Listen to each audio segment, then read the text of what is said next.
மாண்புமிகு தமிழக முதல்வர் அவர்களுக்கும், மாண்புமிகு தெலுங்கானா முதல்வர் அவர்களுக்கும், நமது துணை முதல்வர் அவர்களுக்கும், இங்கே இருக்கிற மாண்புமிகு அமைச்சர்கள், அதிகாரிகள், சிறப்பு விருந்தினர்கள் எல்லாருக்கும் என்னுடைய முதற்கண் வணக்கம். இங்க இந்த அரங்கத்தை அதிர வச்சுக்கிட்டு இருக்கிற மேலே உட்கார்ந்துருக்கிற எல்லாருக்கும்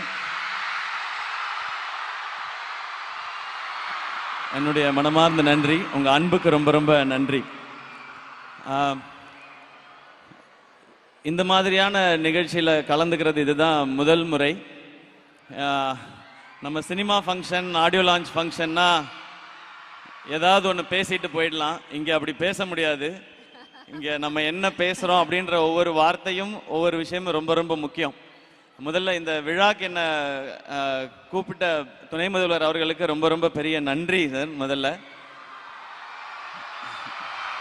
ஏன்னா நான் இந்த நிகழ்ச்சியையும் இந்த திட்டங்களையும் வாழ்த்துறதுக்காக தான் வந்தேன். ஆனால் இந்த மேடையில் இவங்கெல்லாம் பேசின கதைகள் ரொம்ப பெரிய இன்ஸ்பிரேஷனை உண்டு பண்ணியிருக்கு. இங்கேருந்து திரும்ப போகும் பொழுது இன்னும் லைஃப்பில் சிறப்பாக செய்யணும்னு தோணிக்கிட்டே இருக்கு. அப்படி தான் இருக்கு இவங்களுடைய ஒவ்வொருத்தருடைய கதைகளும், இவங்க சொல்கிற ஒவ்வொரு விஷயங்களும்.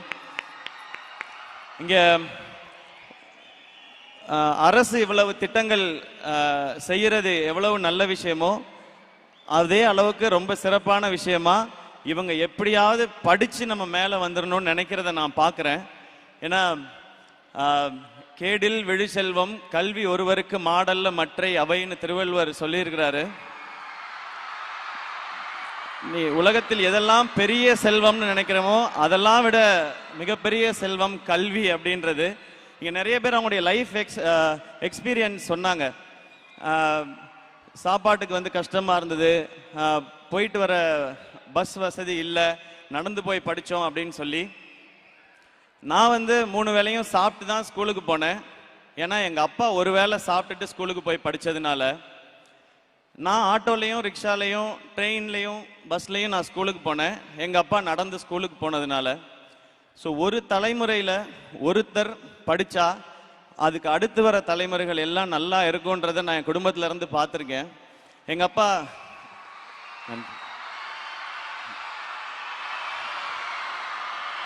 அப்பா அவங்க வீட்டில் இருந்த வசதிக்கு அவர் நினைச்ச படிப்பை படிக்க முடியல, கிடைச்ச படிப்பு தான் படிச்சாரு. அவர் 1 டிகிரி வாங்கினாரு. ஆனா அவருடைய பையன் என்ன 2 டிகிரி படிக்க வச்சாரு, பிஇ எம்பிஏன்னு. எங்க அக்கா 3 டிகிரி முடிச்சிட்டாங்க, பிஇ எம்பிபிஎஸ் எம்டி எஃப்ஆர்சிபி முடிச்சிருக்கிறாங்க. நான் பிஇ எம்பிஏ படித்ததுக்கும் இப்போ செய்கிற துறைக்கும் சம்மந்தமே இல்லை. நீ படித்தது வேற, ஆனால் நீ நடிச்சுக்கிட்டு இருக்கிய அப்படின்னு நீங்கள் கேட்கலாம். ஆனால் நான் நடிச்சுக்கிட்டு இருக்கும்போது இப்போவும் எனக்கு இருக்கிற பெரிய நம்பிக்கை, இந்த இண்டஸ்ட்ரி ரொம்ப ரொம்ப சவாலானது, சினிமா இண்டஸ்ட்ரி. அதுவும் எந்த ஒரு பின்னணியும் இல்லாமல் எந்த ஒரு துறைக்குள்ளே நுழையிறதே ரொம்ப அசாத்தியமான விஷயம். அப்படி அந்த துறைக்குள்ளே நுழைஞ்சு அங்கே சவால் வரும்பொழுதெல்லாம் எனக்கு இருக்கிற ஒரே தைரியம், என்கிட்ட 2 டிகிரி இருக்கு, இங்கிருந்து அமிச்சிட்டிங்கன்னா நான் ஏதாவது ஒரு வேலை செஞ்சாவது என்னால் பொழைச்சிக்க முடியும் அப்படின்றது தான். அப்படி நிறைய பேருக்கு இங்கே கனவுகள் இருக்கு. நான் படிப்பு டீசெண்டாக படித்தேன் நான், ஆனால் சினிமா மேலே ஒரு ஆர்வம், அதனால இந்த பக்கம் வந்துட்டேன். ஆனால் இங்கே இருக்க ஒவ்வொருத்தருக்கும் ஒரு கனவு இருக்கிறத பார்க்குறேன். அந்த கனவை நோக்கி நீங்கள் ஓடுறத கவனிக்கிறேன். உங்களுடைய ஒவ்வொரு கதைகளும் நிறைய பேருக்கு தன்னம்பிக்கையை கொடுக்குது. இன்னைக்கு எனக்கு இன்னும் பெரிய நம்பிக்கையை கொடுத்துருக்குது. இந்த திட்டத்தினால பயன்பெற அத்தனை மாணவர்களுக்கும் என்னுடைய வாழ்த்துக்கள். இத்தனை பேர் வாழ்க்கையை மாற்றி கொண்டிருக்கிற அரசுக்கும், முதல்வர் அவர்களுக்கும், அதிகாரிகள் அனைவருக்கும் என்னுடைய நன்றி அண்ட் வணக்கங்கள். எனக்கு வேற என்ன சொல்லணும்னு தெரியல. நான் ஃபைனலாக ஒன்று தான் சொல்கிறேன். லைஃப்பில் நீங்கள் ஜெயிக்கணுமா, இல்லை சம்பாதிக்கணுமா, வீடு வாங்கணுமா, கார் வாங்கணுமா, இல்லை சக்ஸஸ்ஃபுல்லாக இருக்கணுமா, அம்மா அப்பாவை பார்த்துக்கணுமா, எல்லாரும் முன்னாடியும் மரியாதையாக இருக்கணுமா, எல்லாருக்கும் சமமாக இருக்கணுமா, 1 ஸ்டாப் சொல்யூஷன்.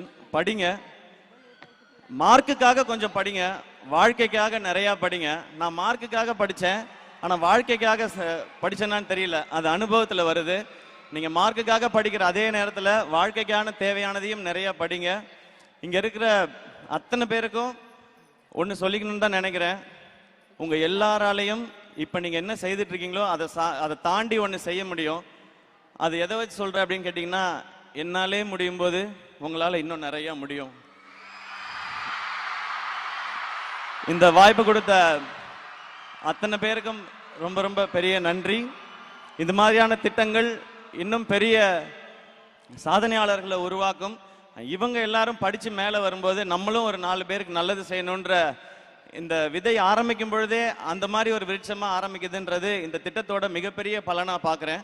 இது இவங்க பயனடைகிறது மட்டும் இல்லை, இதை தொடர்ந்து அடுத்து வர நிறைய தலைமுறைகள் இதனால் பயன்பெறும்ன்றது தான் என்னுடைய நம்பிக்கை. அந்த சந்தோஷத்தோட என்னுடைய உரையை முடிச்சுக்கிறேன். ரொம்ப ரொம்ப நன்றி. உங்கள் எல்லாரையும் சந்திச்சது ரொம்ப மகிழ்ச்சி. Thank you thank you. இவ்வளவு கைத்தட்டல்களுக்கு ரொம்ப ரொம்ப பெரிய நன்றி. ரொம்ப நன்றி. Love you all. And DD thank you உங்களுடைய அன்புக்கு. பட் எஸ்கே சார், நீங்க பேசினதெல்லாம் நான் ஒத்துப்பேன். ஒண்ணு மட்டும் ஒத்துக்க மாட்டேன். சுமாரா படிப்பேன்னு சொன்னாரு. பொய். ஜோடி ஆடும்போது MBA ஃபைனல்ல இருந்தாரு. படிச்சுக்கிட்டே ஆடுவாரு, ஆடிக்கிட்டே படிப்பாரு. படிச்சுக்கிட்டே ஆடுவாரு, ஆடிக்கிட்டே படிப்பாரு. அதனால டீசன்ட்லாம் கிடையாது, பயங்கரமா படிப்பாரு. இல்ல டிடி, நான் 83% வாங்கினேன் 12th. 83? இருங்க 83? ஆமா. ஆனா எங்க அக்கா 96% வாங்கினா. அப்ப நம்ம கம்மியா தானே தெரியும். அது இந்த அக்கா தம்பி இல்ல அண்ணன் தம்பி இருக்க வீடுகள்ல தெரியும். அவன் நல்லா படிக்கிறான், அதே சோறை தானே நீயும் திங்கிற, நீ நல்லா படிக்க மாட்டியான்னு கேட்பாங்க. அதனால எனக்கு எப்பவுமே நான் படிச்சது கம்மியா தான் தெரிஞ்சிருக்கு டிடி. ஓகே, இன்னும் ஒரே ரிக்வெஸ்ட் உங்ககிட்ட.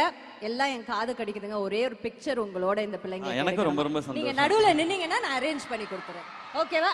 இருங்க. யா, ஃப்ரண்ட்ல வாங்க. ஃப்ரண்ட்ல வந்து முட்டி போட்டுக்கோங்க. சில பேர் ஃப்ரண்ட்டுக்கு வாங்க. அவர் பின்னாடி நிக்கட்டும்.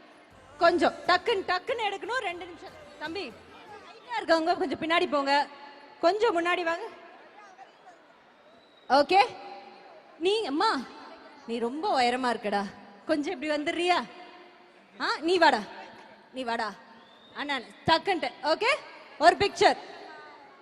வெல்கம்.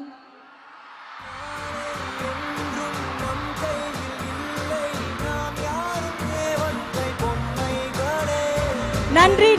தேங்க்யூ. அவர் அனுப்பிடலாமா? Okay, thank you. நீங்க போலாம். Thank you girls, thank you boys, thank you. Play store மற்றும் ஆப் ஸ்டோரில் இருந்து பாலிமர் செயலியை QR கோடு மூலம் பதிவிறக்கம் செய்யுங்கள். செய்திகளை உடனுக்குடன் பெறுங்கள்.